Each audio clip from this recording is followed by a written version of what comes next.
ఎవరు మీ ఎమ్మెల్యే, ఎలా పని చేస్తున్నారు అని అడిగాను. అంటే నాతో చెప్పిన వాళ్ళు, అమ్మా మొత్తం జబర్దస్త్ దోపిడీ అట, జబర్దస్త్ గా దోచుకుంటున్నారట.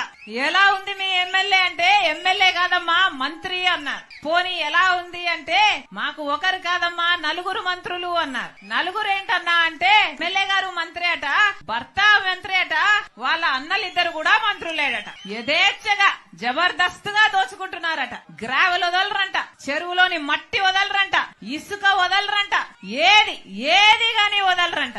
ఆఖరికి పేద వాళ్ల కోసం హౌసింగ్ కడితే ఆ హౌసింగ్ మాఫియాలోనే చేతులు మారడంలోనే 100 కోట్లు సంపాదించుకున్నారమ్మా అన్నారు. పేదవాళ్లకు కట్టే ఇళ్లల్లో ఆఖరికి చిన్న ఉద్యోగాల కోసం వచ్చినా కూడా కమిషన్లు తీసుకుంటారమ్మా. ఎవరన్నా వెంచర్లు వేశారంటే ఆ వెంచర్ లో వీళ్ళకి ప్లాట్లైనా ఇవ్వాలి, లేకపోతే కప్పమైనా కట్టాలి. వీళ్ళ కన్ను పడింది అంటే ఆ ప్లాట్ గా మిగలదమ్మా, వాళ్ళ స్వాహా చేసేస్తారు అన్నారు. ఇందుకేనా అధికారం ఇచ్చింది, ఇందుకేనా ఓట్లేసింది?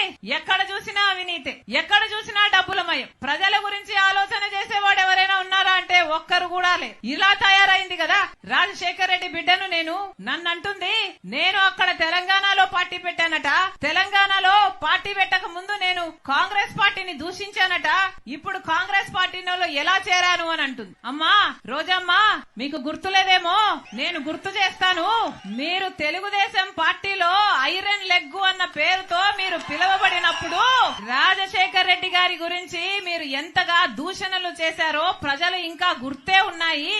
రాజశేఖర్ రెడ్డి గారు అంత మహా మనిషిని పట్టుకొని రాజశేఖర్ రెడ్డి గారి గురించి మాట్లాడిన మాట పిచ్చి పిచ్చి వాగుడు. రాజశేఖర్ రెడ్డి గారి పంచ విప్పి కొడతాను అన్న పిచ్చి పిచ్చి మాటలు మాట్లాడిన ఆవిడ ఈ రోజా నా గురించి మాట్లాడుతుందా? రాజశేఖర్ రెడ్డి బిడ్డను నేను. రాజశేఖర్ రెడ్డి గారు ఈ ప్రపంచంలో నన్ను ప్రేమించినంతగా ఎవరిని ప్రేమించలేదు. అసలు రాజశేఖర్ రెడ్డి గారిని గౌరవించని చోటున నేను కనీసం ఊపిరి కూడా తీసుకోలేను. ఈ రోజు కాంగ్రెస్ పార్టీలో రాజశేఖర్ రెడ్డి బిడ్డ చేరింది అంటే ఎందుకు చేరింది? ఎందుకంటే వాళ్లకు రాజశేఖర్ రెడ్డి గారి మీద అపారమైన గౌరవం ఉంది అని నేను నిర్ధారించుకున్న తర్వాతనే కాంగ్రెస్ పార్టీలో చేరాను. మణిపూర్ ఘటనలో ఈ వైసీపీ క్రైస్తవులై ఉండి వైసీపీ నిలవకపోయినా మణిపూర్ లో క్రైస్తవుల కోసం కాంగ్రెస్ పార్టీ నిలబడింది కాబట్టి నేను కాంగ్రెస్ పార్టీలో చేరాను. మన ఆంధ్ర రాష్ట్రానికి ప్రత్యేక హోదా గురించి వీళ్ళు కొట్లాడతామని చెప్పి మాట తప్పితే కాంగ్రెస్ పార్టీలో రాహుల్ గాంధీ గారు మొట్టమొదటి సంతకమే నేను ప్రత్యేక హోదా ఫైల్ మీద చేస్తాను ప్రధానమంత్రి అయినాక అని ఆయన మాట చెప్తే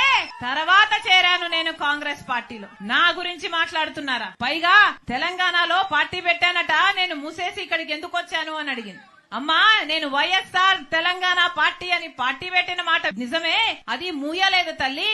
వైఎస్ఆర్ తెలంగాణ పార్టీ కాంగ్రెస్ పార్టీలో విలీనం చేశాం కాబట్టి కాంగ్రెస్ పార్టీ ఎంత కాలం బతికుంటుందో వైఎస్ఆర్ తెలంగాణ పార్టీ కూడా కాంగ్రెస్ పార్టీలో భాగమై బతికే ఉంటుంది. ఈ రోజు ఆంధ్ర రాష్ట్రానికి రాజశేఖర్ రెడ్డి బిడ్డ వచ్చింది అంటే గొప్ప ఉద్దేశంతో వచ్చింది. ఎందుకంటే నా పుట్టింటికి ఇక్కడ అన్యాయం జరుగుతుంది కాబట్టి ఇక్కడ ప్రత్యేక హోదా తేవాల్సిన బాధ్యత నా మీద కూడా ఉంది కాబట్టి ఈ రోజు ఆంధ్ర రాష్ట్రానికి వచ్చింది. అక్కడ తెలంగాణలో మేము చేసిన పాదయాత్రకు పోరాటానికి అక్కడ ఒక నియంతను దించింది రాజశేఖర్ రెడ్డి బిడ్డ. ఇక్కడ ఈ నియంతను దించడానికి రాజశేఖర్ రెడ్డి బిడ్డ మళ్ళీ ఇక్కడ అడుగు పెట్టింది. పైగా తెలంగాణలో తెలంగాణ ప్రభుత్వం డబ్బులు ఇయ్యాలట, అవి నేను తీసుకురావాలట. ఏమ్మా నేను తీసుకొస్తే మీరేం చేస్తారు? గాడిదలు కాస్తారా? అధికారం ఏమో మీకుంది, తెలంగాణలో టీఆర్ఎస్ పార్టీలో దోస్తీ ఏమో మీకుంది. ఈ 5 సంవత్సరాలు వాళ్ళని కౌగులించుకున్నారు, వాళ్ళ స్వీట్లు తినిపించుకున్నారు, వాళ్ళకు అన్నాలు పెట్టుకున్నారు, వాళ్ళని కలిశారు, పక్కపక్క నవ్వారు. మరి మనకు రావాల్సిన డబ్బులు అప్పుడు గుర్తు రాలేదా? అప్పుడు ఒక పేపర్ ముక్క వాళ్ళ చేతుల్లో పెట్టి మాకు డబ్బులు రావాలని ఎప్పుడైనా అడిగారా? వాళ్ళు వినకపోతే అక్కడే వాళ్ళ ఇంటి ముందరే కూర్చొని ధర్నాలు ఎప్పుడైనా చేశారా? మీకు చేతనయిందా? మీకు దమ్మున్నిందా? ఆ డబ్బులేమో అప్పుడు రావాల్సినవి మీకు గుర్తులేవు. ఇప్పుడు మేము మిమ్మల్ని నిలదీస్తుంటే మా గురించి మాట్లాడుతున్నారా? మీరా మాకు చెప్పేది? మీతో నీతులు చెప్పించుకునే పరిస్థితిలో లేదు. మీరు ఒక మహిళ, ఒక ఎమ్మెల్యే, ఒక మంత్రి, కనీసం మీ నియోజకవర్గానికి ఏమైనా చేసుకోగలిగారా? ఏం చేసుకోగలిగారు?